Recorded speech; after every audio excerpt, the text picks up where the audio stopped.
말씀은 하겠습니다. 하나님의 말씀은 하나님의 말씀은 하나님의 말씀은 하나님의 말씀은 우리 모두가 함께 하나님의 말씀을 먹고 마셔 우리가 영혼의 강건함을 얻기를 축복합니다. 하나님의 말씀으로 들어가겠습니다. 우리 믿음의 성도들, 돈의 가치는 액면가에 따라서 조금씩 차이는 있습니다만은 돈이 외형적으로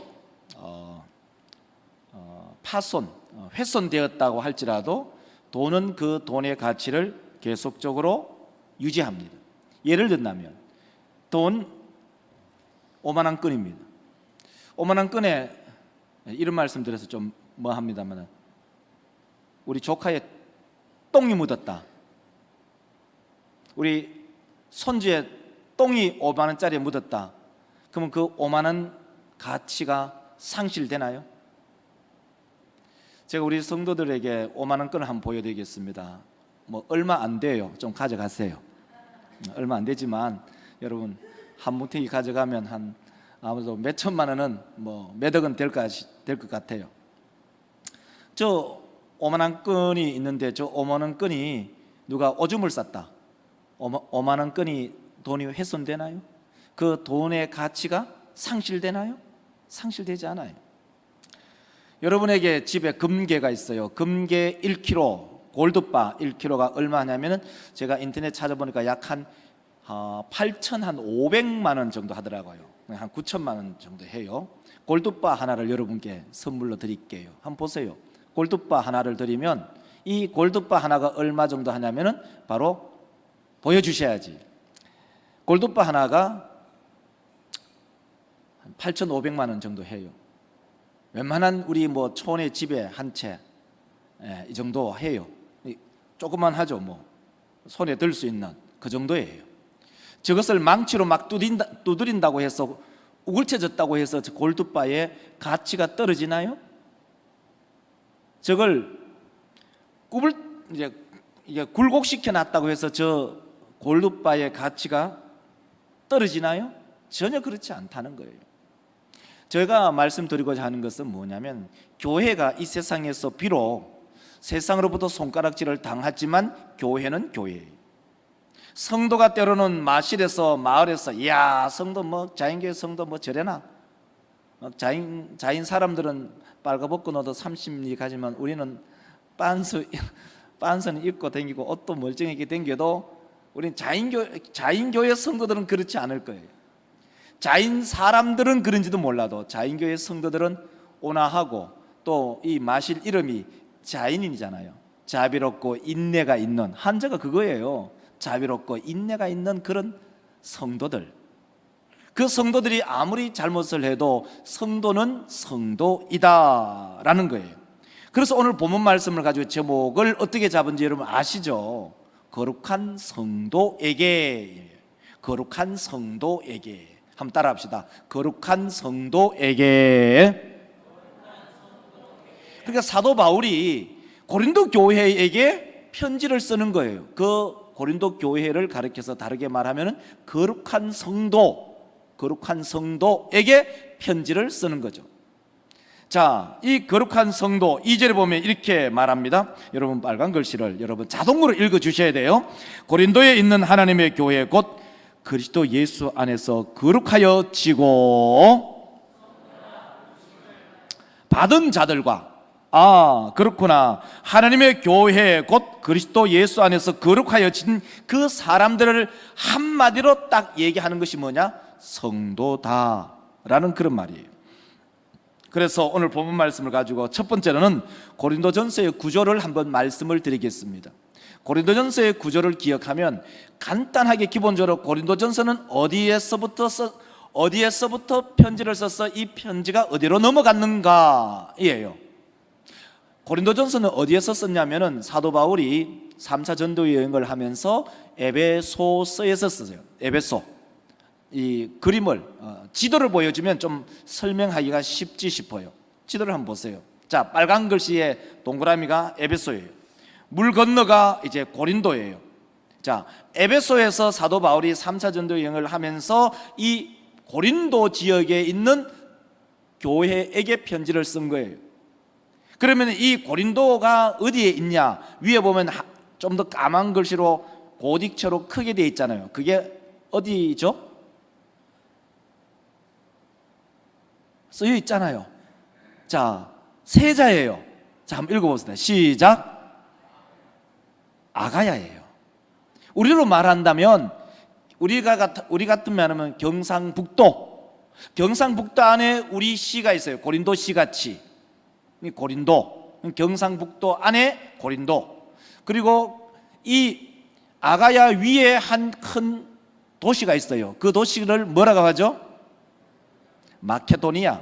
그러니까 마케도니아 안에가 뭐가 있냐? 데살로니가 교회, 빌립보 교회, 이런 교회들이 이 마케도니아 지역에 있고, 그럼 마케도니아 지역 아래 보면 아가야에 있는데 편지를 쓸 때 아가야 지역에 있는, 이렇게 하면은 아가야는 거기는 아덴과 고린도 교회가 있구나 하는 것을 머리에 딱 염두에 둬야 되고, 마케도니아라고 얘기하면 마케도니아는 그냥 빌립보, 데살로니카 이런 교회들이 거기에 있구나 하는 것을 머리에 쑥 들어야 돼요.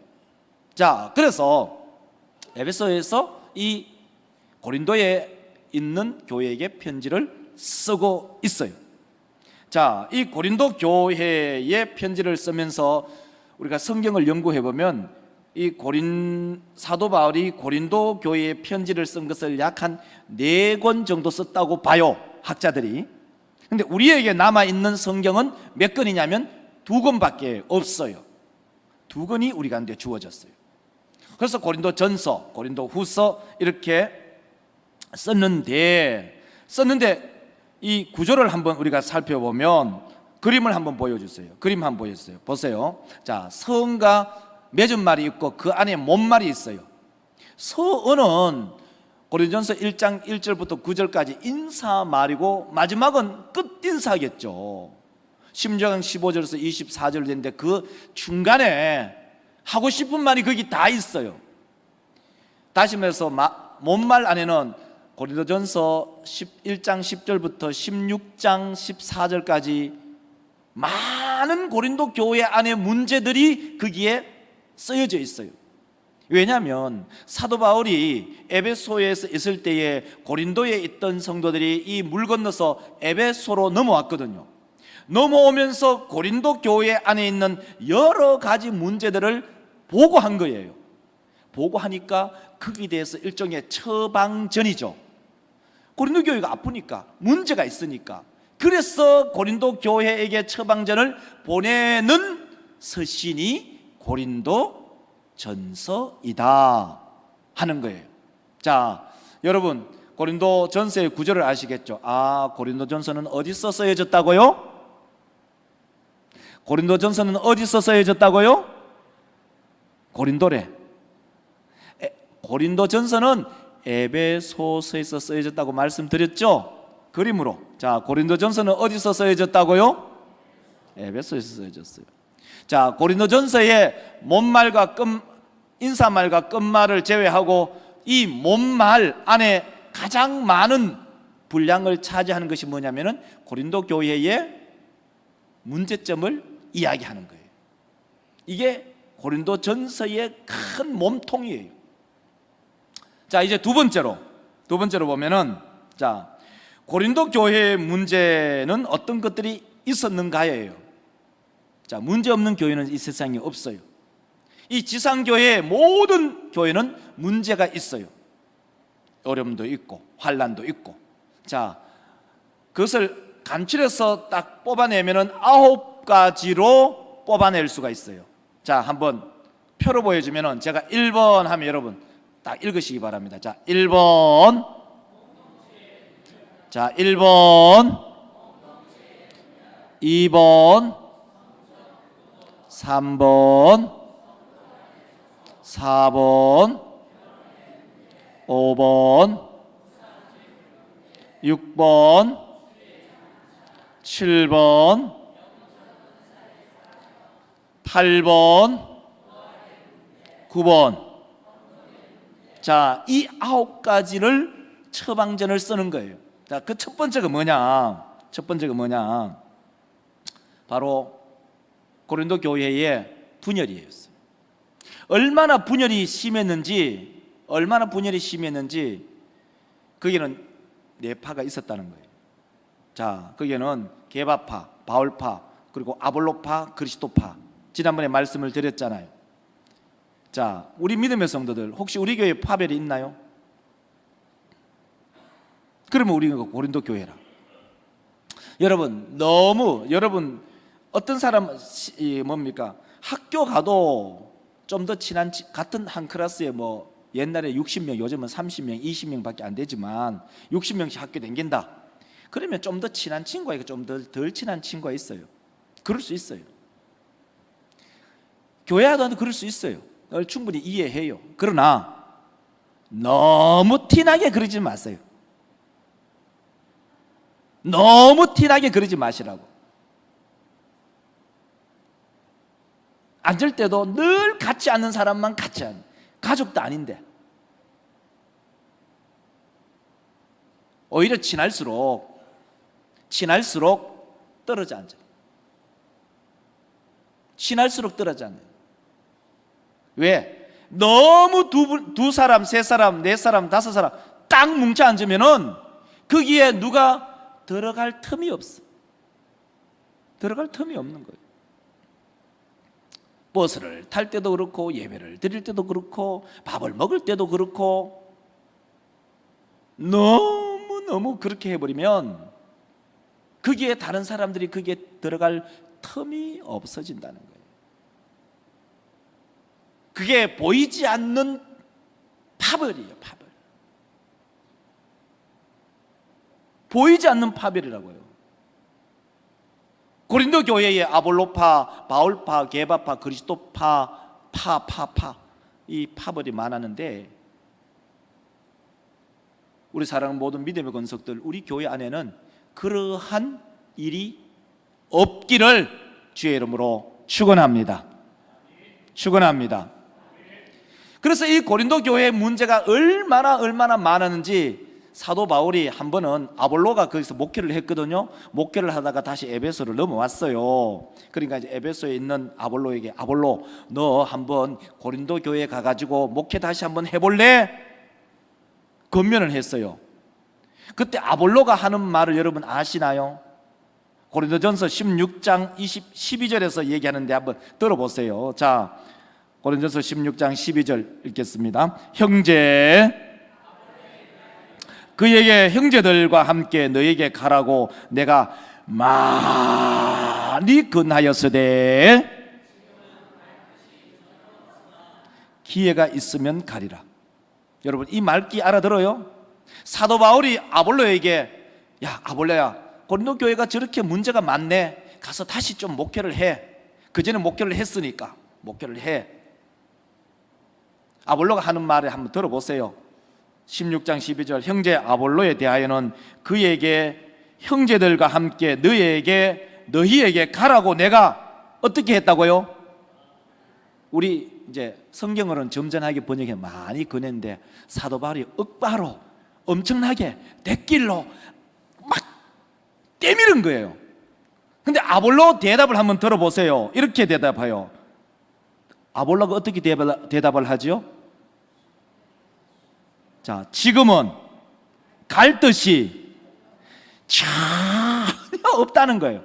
이 좀 더 이렇게 우리 한국 정서로 말하면, 야, 그 교회 쪽에는 보고 오줌도 안 눈다는 거예요.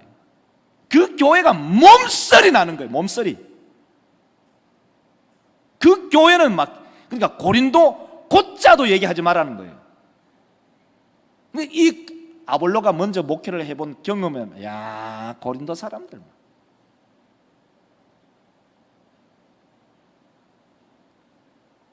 우리 사람 믿음의 성도들, 우리 교회를 거쳐간 우리 뭐 부교육자들이나 또 뭐 전임자들이 우리 교회를 어떻게 생각할까? 여러분 한번 생각해 보셨어요? 가끔 한 번씩 우리 수요일 되면은 우리 교회 출신들 교육자들을 위해서도 기도하고, 또 지나간 우리 부교육자들을 위해서도 이제 기도하죠. 여러분 어떻게 생각해요? 제 친구도 우리 자인교회를 지나갔잖아요. 저기 상림교회에 있는 우리 손 목사님, 손원목 목사님, 진주에 있는 김홍식 목사님, 그리고 그 이외에 우리 동기들도 우리 자인교회를 많이 지나갔어요. 근데 김홍식 목사는 참 자인교회에 대해서 참 덕담을 많이 해요. 덕담을 많이 하고 좋아하고. 조상철 목사님도 여 지나갔나요? 예, 조상철 목사님 사동교회 계시잖아요. 여러분, 교회 안에는요, 한 다리만 건너면 다 압니다. 누가 어떻게 했다, 누가 어떻게 했다, 누가 참 은혜를 베풀었다, 누가 모질게 했다, 한 다리만 건너면 다 알아요. 제가 조성철 목사님 왜 알겠어요? 사동교회 저 남해안 있는데, 통영 쪽에 있는데, 한 다리만 건너면 다 아는 거예요. 우리 모든 믿음의 권속들, 오늘 아볼로가 이 고린도 교회에서 목회를 했는데, 그 아볼로가 고린도 교회에서 목회를 하고 했을 때 이 고린도 교회에서 식급을 한 거예요. 그래서 사도 바울이 다시 가서 목회를 하라니까 전혀 갈 마음이 없다잖아요. 일절 그렇게 갈 마음이 전혀 없다는 거예요. 우리 사람 믿음의 성도들, 우리 교회가 주변에, 또 우리 시찰이나 우리 노회나 또 주변의 많은 교회에게 좋은 소문나는 그러한 교회가 되기를 주의 이름으로 축원합니다. 두 번째가 뭐냐면은 성적 부도덕이에요. 성적 부도덕이 뭐냐? 아버지 아내를 아들이 취하는 거예요. 웃기죠? 성경으로 할게요. 고린도전서 5장 1절, 자 읽겠습니다. 너희 중에 심지어 음행이 있다 함을 들었으니 그런 음행이 이방인 중에서도 없는 것이라 하는도다. 누가 아버지의 아들을 취하냐? 아버지 아내를 취하냐? 여러분, 교회 안에서는 이 성적인 문제는 거의 다 수면 아래에 있어요. 수면 아래에. 그것이 수면 위로 올라오는 순간 수습할 수 없습니다. 수습 못해요. 이미 그것이 자루 밖으로 송곳이 삐쳐나왔다? 이미 끝난 거예요. 모든 성적인 문제는 수면 아래에 있어요. 그런데 이 고린도 교회는 그것이 수면 밖으로 올라온 거예요. 아버지의 아들이 아니고 아내를 취한 아들이 있었다. 황당스럽죠? 황당스럽죠? 그게 교회 안에서 있었다는 거예요. 세 번째가 뭐냐면은 성도 간의 소송이에요. 고린도전서 6장 1절 한번 읽겠습니다. 너희 중에 누가 다른 이와 더불어 다툼이 있는데 구태여 성도 앞에서 하지 아니하느냐? 이 말이 무슨 말인지 이해하시죠? 불의한 자는 세상 법정을 말해요. 교회 안에서 싸웠는데, 교회 안에서 무슨 문제가 있었는데 교회 안에서 문제 해결하지 않고 그것을 세상 법정에 고소고발해버려요. 제가 늘 우리 장로님들에게 하는 말이 있어요. 그게 뭐냐면, 교회 안에 살다 보면 사람이 문제가 있을 수 있어요. 부부지간에 삐그덕거리는데, 교회 안에 문제가 있으면 교회 안에서 문제를 해결해라. 어쨌든 그게 안 되면 이미 우리의 영역을 넘었으면 우리가 그 문제를 컨트롤할 수가 없기 때문이에요.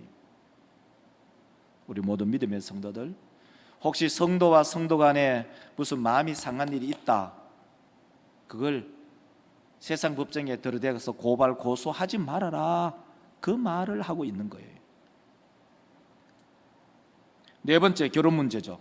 자, 결혼 문제, 고린도전서 7장 9절 읽겠습니다. 만일 절제할 수 없거든 정욕이 불같이 타는 것보다 결혼하는 것이 낫다.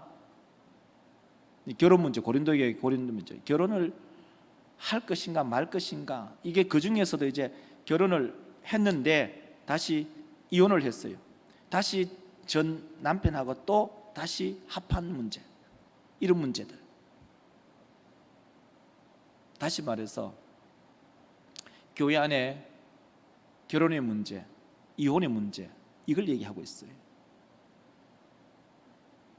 우리 모든 믿음의 성도들, 우리 성도들의 가정이 하나님의 은혜로 온전한 가정, 행복한 가정이 되기를 주의 이름으로 축원합니다. 다섯 번째가 뭐냐면 우상 제물의 문제죠. 고린도전서 8장 4절을 읽겠습니다. 그러므로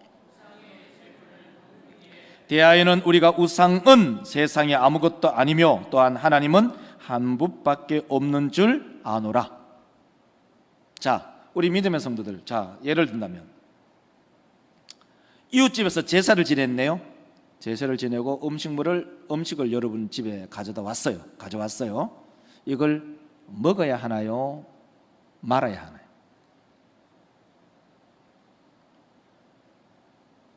우리 영은자매 어떻게 생각해요? 이 음식을 먹어야 하나요? 말아야 하나요?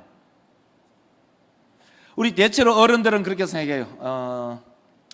음식 우상에게 제사 지냈으니까 먹으면 안 되지. 예, 한편 맞아요. 그러나 모든 식물은 하나님께서 우리 가운데 주셨기에 먹을 수 있어요. 단 그 음식을 먹으면서 다시 말해서 이것이 제사로 드려진 음식이다라는 것을 알고 먹으면서 혹시 다른 사람이 시험에 빠지면은 사도 바울은 나는 안 먹겠다, 그 얘기를 하고 있는 거예요. 내 중심적이 아니라 다른 사람의 신앙에 걸림돌이 된다면 나는 그거 안 먹겠다. 그러나 그거 우상에게 드렸다고 해서 그 우상이 그걸 먹냐? 처먹처먹 먹냐? 아무것도 아니다. 그러면 얼마든지 먹을 수가 있다. 그러나 내가 먹음으로 통해서 누군가 실족한다면 나는 고기 안 먹겠다, 이 이야기를 하고 있어요. 자, 이제 여섯 번째가 뭐냐면은 주의 만찬 때문에 문제가 있었어요.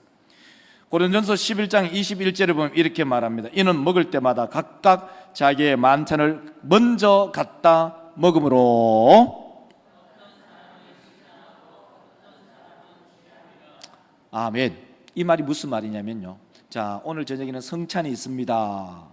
광고가 나갔어요. 어떤 사람은 일이 빨리 끝나고 교회에 왔네요. 어떤 사람은 일이 늦어서 근무가 늦어서 빨리 못 왔어요.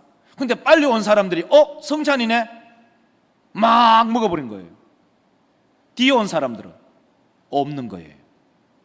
이것 때문에 교회가 문제가 생긴 거예요. 그래서 이제는 우리 교회에서는 이미 성찬의 어떤 정령화, 다시 말해서 시간이, 기독교 역사가 지남에 따라서 성찬의 정형화가 생겨났죠. 그래서 다음 주, 그 다음 주가 우리가 성찬이잖아요. 그리고 때로는 그런 데가 있어요. 자, 떡을 먼저 먹어야 되느냐, 잔을 먼저 받아야 되느냐. 여러분, 잔 먼저 받나요? 떡 먼저 받나요? 예? 헷갈리죠 또. 그래서 보통 이렇게 물 먹고 떡 먹지 떡 먹고 물 먹나 이러잖아요. 그래서 잔을 먼저 받아요. 그럼 만약에 이걸 반대로 했다, 목사가 실수로 반대로 했다, 어떤 교회에서는 난리가 나요.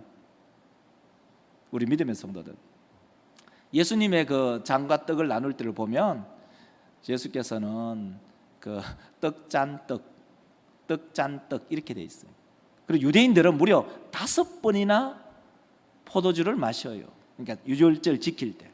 그러니까 그 약간의 변형이 있었다고 해서 난리 나지는 않아요. 중요한 것은 그 성찬 자리에 성령 하나님께서 임재하시느냐 안 하시냐가 그 더 중요하지, 떡잔 장떡 그게 바뀐다고 무슨 난리가 그래 나겠어요. 그 다음에 일곱 번째가 뭐냐면 영적 은사의 사용의 문제가 있었어요. 고린도전서 14장 33절에 보면 이렇게 말합니다. 하나님은 아니시요 오직 화평의 하나님이시니라. 자, 많은 교회에서 이 문제가 있었어요. 그게 뭐냐면은 은사의 문제예요. 다시 말해서 은사의 우위가 있다는 거예요. 신유의 은사가 더 위에 있다, 방언의 은사가 더 위에 있다, 아니면 지식의 은사가 더 위에 있다, 말씀의 은사가 더 위에 있다. 근데 대체로 보면은 교회 안에 신유의 은사가 있는 사람에게 사람들이 쏠리거든요. 쏠린다고. 그러면 그 사람이 처음에는 굉장히 겸손하는데 나중에는요, 사람들의 그 쏠림 현상으로 점점 마음이 부풀어져요. 교만해진다는. 그래서 잘못되는 경우가 왕왕 있어요. 우리 한국교회 안에서도 거의 많은 이단들은 신유의 은사로 인해서 큰 은혜를 받았는데 그것을 잘못 사용하거나 잘못 이해함으로써 이단으로 간 사람들이 상당수가 있어요. 그러므로 우리 믿음의 권속들, 오늘 우리가 방금 읽었던 고린도전서 14장 33절처럼 하나님은 무질서의 하나님이 아니시고 질서의 하나님이시고 화평의 하나님이신다는 거죠. 그 말은 다르게 말하면 모든 은사는 하나님께서 주신 선물이다. 우리 언지자마가 노래를 잘하잖아요. 뿐만 아니라 예쁘잖아요. 예쁘면서 노래를 잘한다. 노래를 잘하는 것, 이것 하나님께서 나에게 주셨다, 감사하고. 식당에서 우리 권사님들이 밥을 하잖아요. 그 밥하는 음식 솜씨 나에게 주신 것 감사하고, 또 차량을 운행하신 분은 내가 차량에 기술이 있은 것 내가 하나님께 감사하고. 근데 가끔 교회를 섬기다 보면 그런 게 있어요. 내 없으면 되나 한 바람. 식당 나는 뭐 한다, 제껴부는. 식당에 내 없으면 돌아가나 안 돌아가나 한번 보자. 그래서 오만상 떼만상 목사도 아이고 제발 좀 와주세요, 우리 장로님들도 가서 좀 제발 해주세요 하고 막 옆에 있는 권사들 다 네 없으면 교회 막 지금 막 엉망이다. 그걸 듣고 싶어 하는 거예요. 그 마음이 뭐죠? 은사를 이해하지 못한 거예요. 하나님께서 주신 그 모든 은사는 감사함으로 받으며 하나님께 섬겨나가는, 주의 교회를 섬겨나가는 그러한 우리 성도들이 되시기를 주의 이름으로 축원합니다. 절대로 어느 누구든지, 목사도 그렇고 우리 장로님들 그렇고 우리 권사님들도 그렇고 어느 누구든지 교회에 내 없으면 되나 안 되나 한번 보자 라는 생각을 갖는 분이 한 분도 없으시기를 바라요. 우리 영은자매가 피아노 내 없으면 되나 안 되나 한번 보자, 그렇게 할 우리 영은자매가 아니에요. 영은자매가 며칠 전에, 오늘이 28일이죠? 영은자매가 26일 날 생일이더라고. 영은자매가 항상 이렇게 해처럼 이렇게 항상 웃고 다니는 사람인데 조금 사람이 좀 새들새들 하더라고요. 그래서 하루가 지난 뒤에 영은자매 힘내 하면서 뭘 줬죠 제가? 티라미슈 커피 그거 보냈어요. 이미티콘으로. 왜? 영은자매 힘이 자꾸 없어갖고 호좀조리하게 있는 것 같아서 힘내라고. 우리 사람 믿음의 성도들, 우리 모두는 하나님께서 나에게 주신 그 은사를 공동체를 위해서 섬김으로써 기쁨을 누리는 우리 모든 믿음의 권속들이 되시기를 주의 이름으로 축원합니다. 내가 없으면 되나 안 되나 그걸 보면서 내가 나의 존재를 드러내므로써 기쁨을 누리는 것이 아니라 나의 미약한 이 일을 통해서 하나님께서 큰 영광 거두고 교회가 크게 은혜롭게 되기를 원하는 그러한 마음으로 주의 교회를, 목사도 섬기고 또 우리 모든 믿음의 권속들도 섬겨 나가시기를 주의 이름으로 축원합니다. 이제 여덟 번째가 뭐냐면은 부활의 문제예요. 고린도전서 15장 12절. 자, 보세요. 그리스도께서 죽은 자 가운데서 다시 살아나셨다 전파되었거늘 너희 중에서 어떤 사람들은 부활이 없다 하느냐. 고린도 교회의 문제가 뭐냐면 부활 없다는 거예요. 또 부활 지나갔다는 거예요. 그러니까 이 교회가 얼마나 소란스러웠겠어요.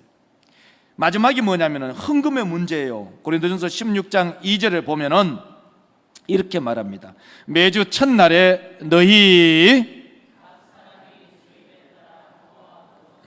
내가 갈 때에 연보를 하지 않게 하라. 다시 말해서 적극적인 연보하지 말라는 거예요.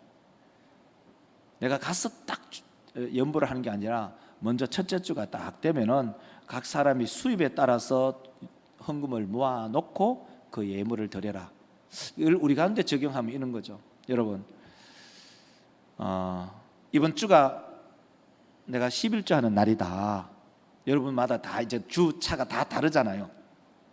만약에 11조 하는 날이다 하면은 금요일이나 토요일 정도에 먼저 헌금을 찾아놓고 봉투에 넣어놓고 감사헌금도 쓰고 그리고 11조도 쓰고 그래서 하나님께 드리는 예물 그거 하고 아침에 오다 보니 생각이 난 거예요. 그래서 자유농협에 가서 MT에 이거 뭡니까 ATM기에서 돈 찾아서 그 뭡니까 그 농협 봉투에 훅 불어가지고 그게 넣어가지고 그 11조 내는 것 하고 여러분 어떻겠어요? 금액이 똑같지는 몰라도 그 사람의 기본 성도의 마음의 자세가 다르다는 거죠. 고린도 교회에게 그걸 부탁하는 거예요. 목사도 우리 성도들에게 하나님께 드릴 예물은 우리의 마음을 담아서 예물을 드릴 때 우리의 정성을 담아서 하나님께 드리는 그러한 우리 모든 성도들이 되시기를 주의 이름으로 축원합니다. 이제 말씀 결론에 도달하죠. 고린도 교회가 이런 문제들이 있었어요. 그럼에도 불구하고 고린도 교회예요. 이런 문제들이 있지만 여전히 성도는 성도예요. 그래서 다시 한번 고린도전서 1장 2절을 한번 읽어보도록 하겠습니다. 고린도전서 1장 2절 고린도에 있는 곧 그리스도 예수 안에서 거룩하여 지고 받은 자들과 교회가 아무리 문제가 있어도 교회는 교회예요. 성도가 아무리 문제가 있어도 성도는 성도예요. 오늘 이 말씀을 우리 함께 기억하면서 우리 모두가 거룩한 성도의 삶을 살아가는 귀하고 복된 우리 모든 자인교회 근속들이 되시기를 주의 이름으로 축복합니다. 기도합시다. 걸어가신 하나님 감사합니다. 우리 사람 믿음의 근속들 인간입니다. 사람입니다. 사람들이 모여 있는 곳이 교회입니다. 세상이 교회를 바라볼 때 온전하지 못할 수 있습니다. 교회 안에 어떠한 문제들을 안고 있을 수도 있습니다. 그럼에도 불구하고 교회는 교회입니다. 성도에게 문제가 있다 하지만 역시 성도는 성도입니다. 그래서 설교의 제목을 거룩한 성도에게 라고 잡았습니다. 우리 모든 믿음의 권속들 안에 크고 작은 문제들이 있다 할지라도 때로는 우리 교회 안에 크고 작은 문제들이 존재한다 할지라도 이 교회는 하나님의 교회임을 우리 모든 믿음의 권속들이 깊이 깨닫게 하옵소서. 걸어가신 예수님의 이름으로 기도드리옵나이다. 아멘.